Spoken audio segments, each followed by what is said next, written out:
देखिए, बहुत ही ज़्यादा मांग किए बच्चे लोग कि सर आरक्षण को बताते हो, एसटी एससी ओबीसी का आरक्षण बताते हो।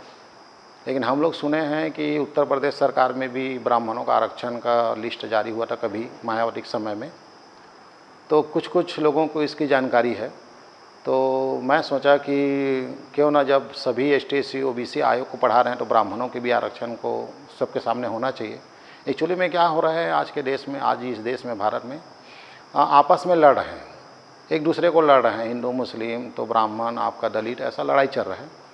तो मेरा उद्देश्य है कि हमको ना आपस में लड़ना नहीं है, हम सबको ना गरीबी के लिए लड़ना है, हम सबको भ्रष्टाचार के खिलाफ लड़ना है, हम सबको भ्रष्ट सिस्टम के खिलाफ लड़ना है, ना कि जातिवाद पे लड़ना है।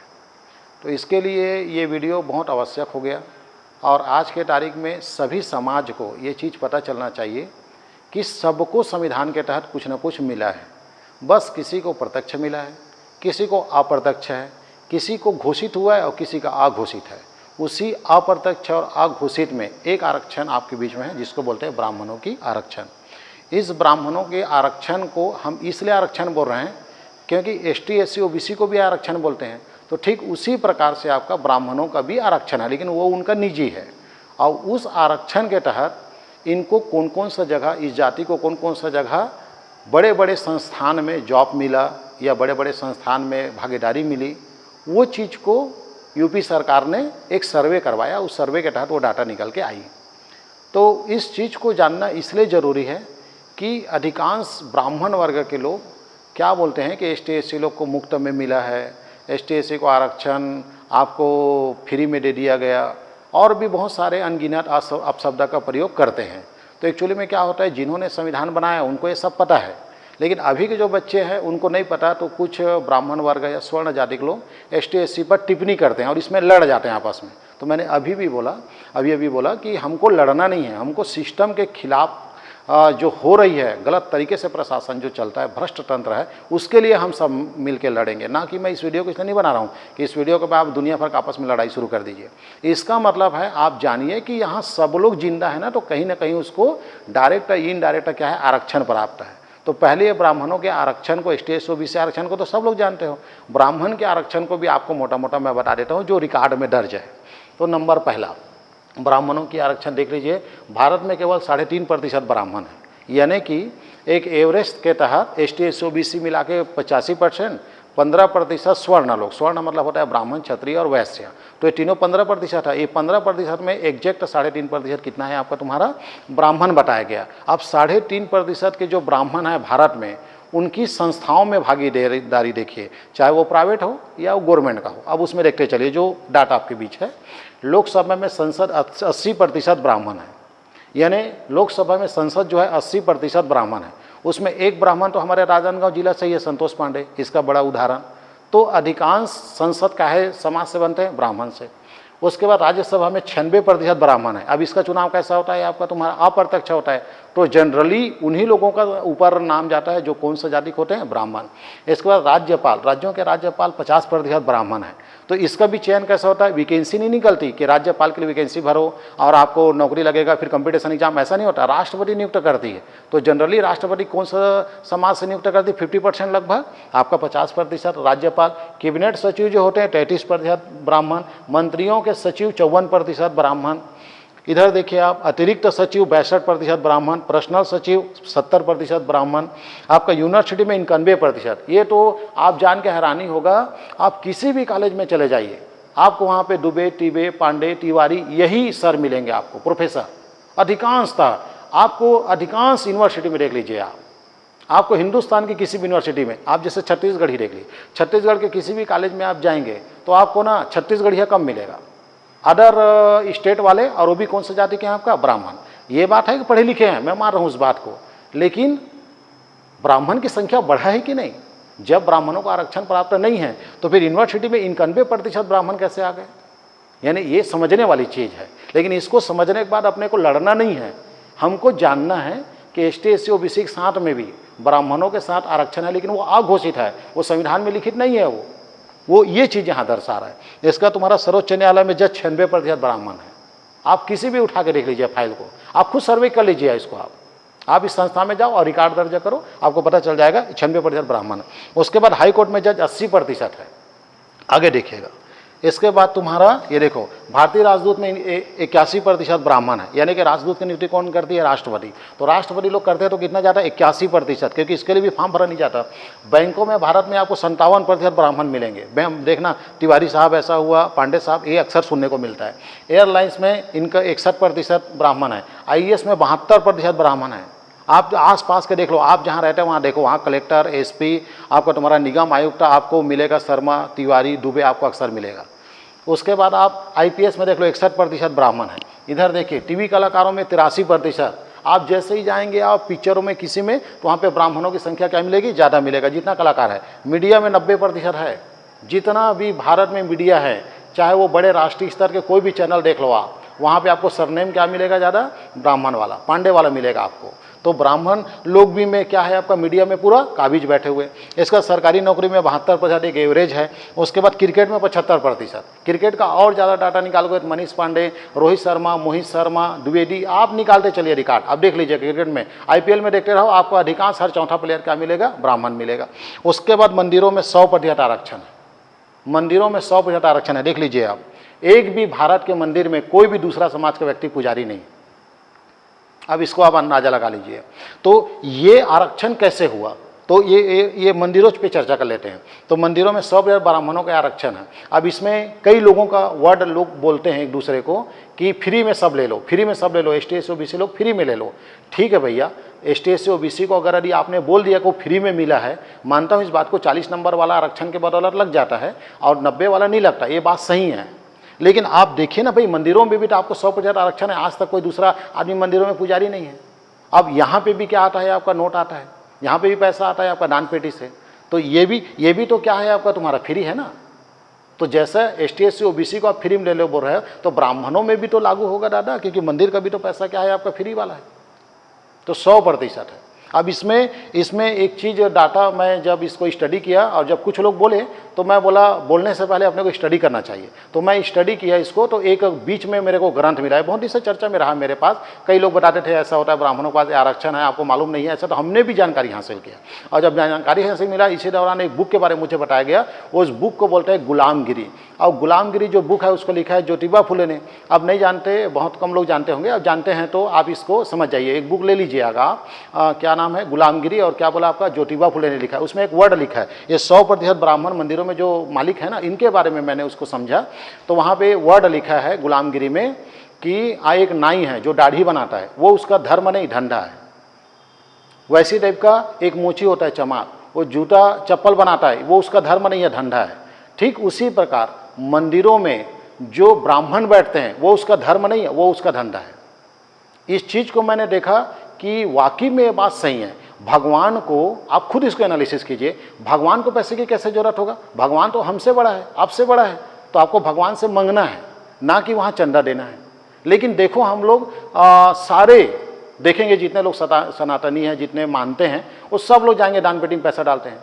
और जब वो दान पेटी में पैसा डालते हैं तो उस पैसे का इस्तेमाल भगवान नहीं करता, जबकि भगवान सबका है। देखो ST SC OBC भी जय श्री राम बोल रहा है, ब्राह्मण भी जय श्री राम बोल रहा है। सबके पास वो क्या हो रहा है आपका? भगवान को मार रहे हैं। सब भगवान सबके लिए है, लेकिन पैसा सिर्फ ब्राह्मण के लिए है। तो इस ग्रंथों को जब पढ़ते चले जाएंगे तो आपको पता चलेगा कि सब के लिए आरक्षण है। यहाँ आप एक नहीं बोल सकते ST SC OBC को, सब चीज़ तथ्यों को आप जाएंगे तब पता चलेगा कि सब के लिए है। इसमें एक और वर्ड है टैक्स वाला, कि इसको जब और मैं गहन अध्ययन गया तो उसमें ये पता चला मुझे कि जैसे कि आपका एक मोची चमार है, वो शोरूम डालता है चप्पल जूता का, और उसका आय होगा तो उसको इनकम टैक्स देगा वो।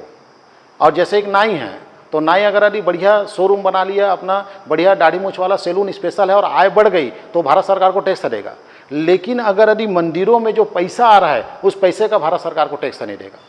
अब बताइए यहाँ पे, यानी कि जो धंधा कर रहा है वो व्यक्ति भारत सरकार को टैक्स देगा, व्यापार के माध्यम से टैक्स देगा, लेकिन मंदिरों के पैसे में टैक्स नहीं है। बताइए, तो इससे आप क्या समझेंगे? इससे आप क्या मैसेज डालेंगे आप कि ब्राह्मणों के पैसा में क्यों टैक्स नहीं है? टैक्स नहीं है मतलब ऑडिट नहीं हो रहा है। अब ऑडिट नहीं हो रहा है मतलब कौन कितना चंदा दे रहा है, मंदिर के पास कितना पैसा है और उस पैसे का इस्तेमाल कहाँ हुआ, उस पैसे को कहाँ खर्चा किया गया, इसका तो कोई रिकॉर्ड ही नहीं है। इसका मतलब साफ बात है काला धन को वहाँ ट्रांसफर किया जा सकता है।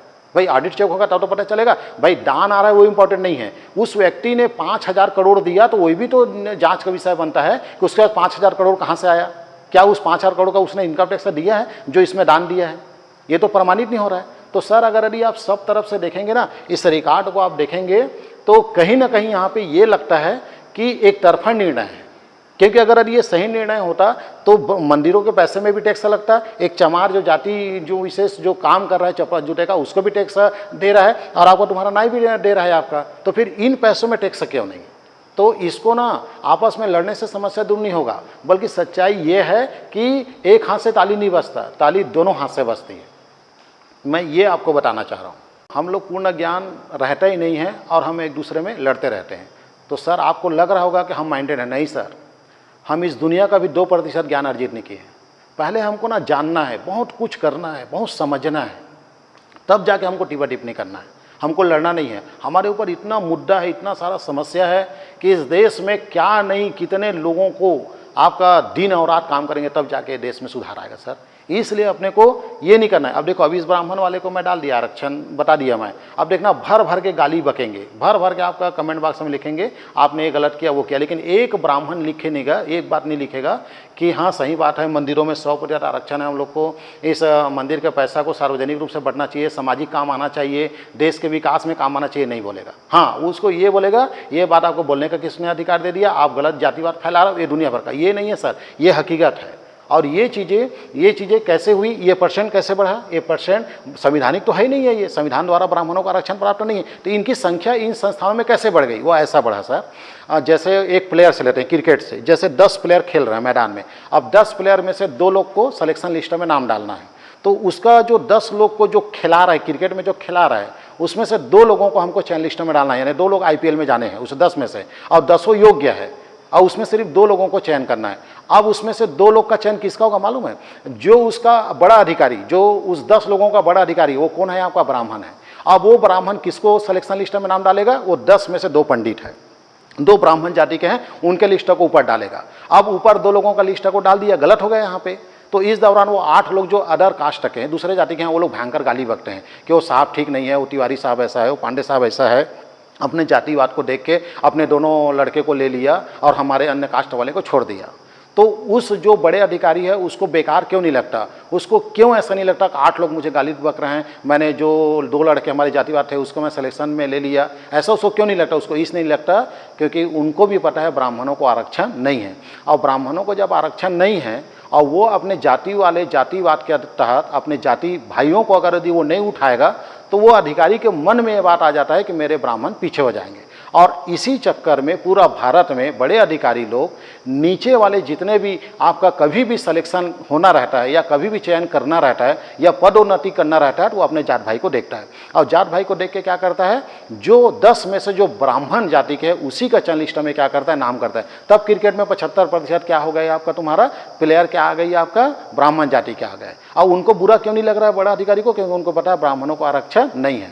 तो आप बताइए यहाँ पे आप अधिकांश इस शब्द को सुने होंगे कि नालायक लोगों को आरक्षण के माध्यम से लायक बनाया जा रहा है। बिल्कुल आप सही बोल रहे हैं सर, नालायक लोगों को ही आरक्षण के माध्यम से लायक बनाया जाता है, क्योंकि 40% वाला नौकरी में पा जाता है और 90% वाला पंडित बाहर हो जाता है, ये बात सही है। लेकिन यहाँ तो ब्राह्मणों में भी लागू हो रहा है ना सर, कि 10 लोग जो क्रिकेट खेले उसमें से 2 अयोग्य है, लेकिन वो ब्राह्मण जाति के, तो उसका भी तो आपने चयन किया। तो फिर यहाँ भी तो हो रहा है कि आप आरक्षण के माध्यम से या जातिवाद के माध्यम से नालायक को आपने लायक बनाया। तो सर यहाँ ताली एक हाथ से नहीं, ताली दोनों हाथ से बजती है। यहाँ दोषी सभी हैं। अगर यदि आप उसको गौर से देखेंगे तो ये देश ना एक तरफा नहीं चल रहा है, सबके सहयोग से चल रहा है। अब इसीलिए इतने साल तक ये आरक्षण है, नहीं तो आप देख लीजिए सत्ता में जाकर देख लो, ब्राह्मणों की ही दबदबा है। क्यों ST SC OBC को आरक्षण दे के बैठे हैं, 2 मिनट में समाप्त हो जाएगा, आप ही कल्पना करके देखिए। लेकिन सर जब ST SC OBC का आरक्षण समाप्त होगा ना तो ये सब लोग क्या बोलेंगे मालूम है, ये सब ब्राह्मणों के आरक्षण आप भी समाप्त करो। तो साफ बात है जब ST SC वाला प्रॉब्लम आएगा तो ब्राह्मणों के भी आरक्षण छीनी जाएगी। ये मंदिरों में जो 100% आपका ब्राह्मण बैठे हैं उसको भी निकाल देंगे लोग, नहीं तो दंगा फसाद होगा। इस कारण सब मौन है भाई। यहाँ सब ना हम गरीबों के साथ गेम खेलते हैं बड़े नेता लोग, हम लोग को ब्राह्मण को दलित के साथ, दलित को मुसलमान के साथ, मुसलमान को बीस के साथ आपस में लड़वा रहे हैं। मेन तो यह है कि सत्ता इनके हाथ में है और सत्ता इनके पास है, तो जैसा पाए वैसा लड़वा रहे हैं और हम लोग आपस में लड़ रहे हैं। ये आपको समझने की चीज़ है। हमको किसी भी परिस्थिति में लड़ना नहीं है, ये बात सत्य है और ये हर एक के दिलों में है। आरक्षण समाप्त होनी चाहिए, 100% आरक्षण समाप्त होना चाहिए। और आरक्षण को समाप्त करके इस देश में आय के आधार पर आरक्षण बनाना चाहिए, क्योंकि हमारा देश विकसित देश नहीं है, विकासशील है और भी विकासशील में सबसे नीचे लेवल में है। तो इस देश में 100% आरक्षण समाप्त होना चाहिए। लेकिन उसके जगह हमें क्या आना चाहिए? आय के आधार पर आरक्षण होना चाहिए। आय के आधार पर होगा तो क्या होगा मालूम है? वह ब्राह्मण जो अति गरीब है बेचारा वो आरक्षण के दायरे में आएगा, और उसके बाद जो राजपूत है जिनको आरक्षण नहीं मिल पा रही, छत्री हैं, उन लोग को गरीबी के आधार पे, आय के आधार पे, जिसका अब देखिए आज कई जने दलितों में देखेंगे आप, एक एक घर में 8-9 लोग नौकरी में हैं। हमको भयंकर पीड़ा लगता है उसमें, देखते हैं तो 8-9 लोग आरक्षण के तहत नौकरी पा गए हैं। अब उनको क्या 70 साल से आप अपने आप को डेवलप नहीं कर सके, भैया आपकी गलती है। तो अब रियल में आरक्षण समाप्त हो और उस जगह में आय के आधार पर आरक्षण बन जाए। देख लेना एक भी समाज का व्यक्ति ये नहीं बोलेगा कि आरक्षण खराब है, क्योंकि उसमें सभी जाति के लोग आएंगे। आज झगड़ा का मेन कारण क्या बन गया है? आपका जाति विशेष कर दिया गया है। और सबसे बड़ी बात क्या है? ब्राह्मण लोग अपने आरक्षण को एक्सेप्ट नहीं कर पा रहे हैं कि भाई हम बताना नहीं चाह रहे हैं। जो भी समझो आप लोग, तो भैया जिसके पास मुफ्त में आय आ रहा है उसको तो बताना पड़ेगा भाई ये मुफ्त का है, हम इसको सार्वजनिक रूप से समाज के लिए सेवा देना चाहते हैं, तब जाके सुधार आएगा जी। और आप अगर बोलते रहोगे नहीं मेरा मुफ्त में मंदिर में पैसा आते रहे और ST SC लोग जॉब करें, आपका तुम्हारा मेहनत करे तब पैसा आता रहे, तो साफ बात है ST SC जब जागरूक होगा तो आपके ऊपर टिप्पा टिप्पणी करेगा। हालांकि आपको ये लग रहा है कि मैं बता के गलत कर रहा हूँ, लेकिन सर जब शिक्षित होते हैं ना लोग, तो ऑलरेडी वो सच को पकड़ लेते हैं। ये चीज़ें वो लोगों में फुसफुसाहट रहती है, लोग काना फुसी करते ही हैं लोग, और वो चीज़ें लोगों को पता चल ही जाती है। तो रियल में हम सबको मिलके भाई देश के लिए काम करेंगे। हमारा उद्देश्य ये नहीं है कि किसी को जाके इससे भिड़ा दो, उससे भिड़ा दो, उंगली लगा दो, ये काम नहीं है। हम सबको मिल के एक साथ काम करने की ज़रूरत है। तो मुझे उम्मीद है ये वीडियो आपको एक दिशा निर्देश, जागरूकता के लिए मैं इसको डाला हूं। और अगर यदि वीडियो में आप नए हैं तो इसको सब्सक्राइब कर दीजिएगा। Thank you. जय हिंद, जय भारत, जय छत्तीसगढ़।